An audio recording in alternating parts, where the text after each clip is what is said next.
عائشہ فرماتی ہے کہ حضور کو معراج پر آپ تشریف اپنے جسد کے ساتھ نہیں لے گئے.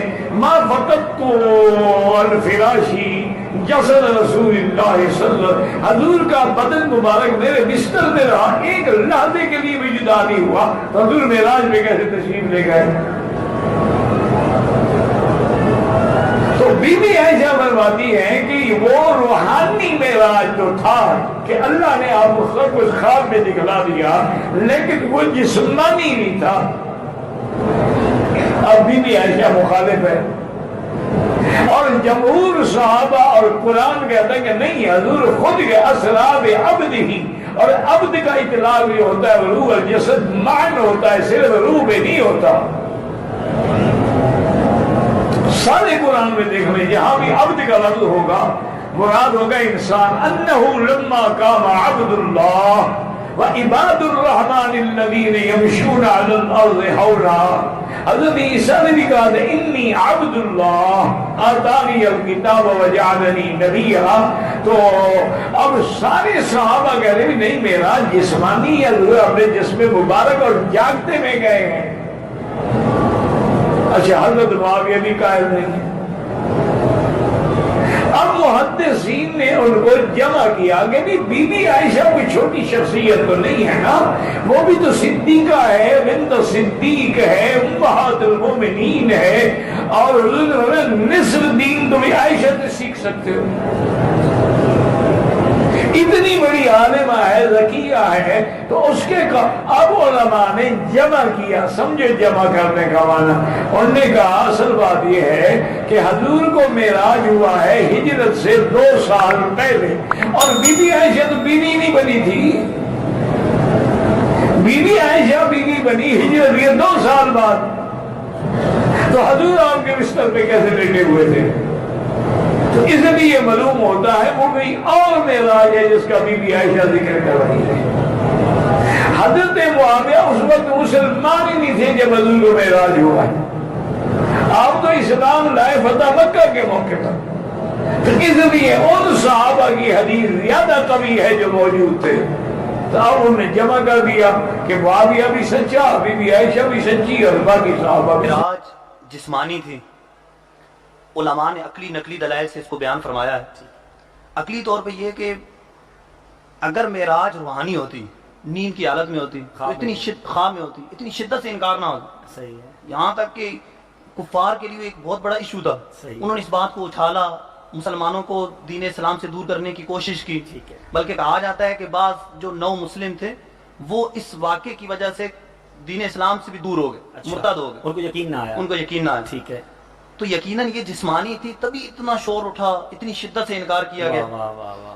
اللہ عز و جل نے قرآن پاک میں جو بیان فرمایا سبحان الذی اسرا بعبدہ لیلا.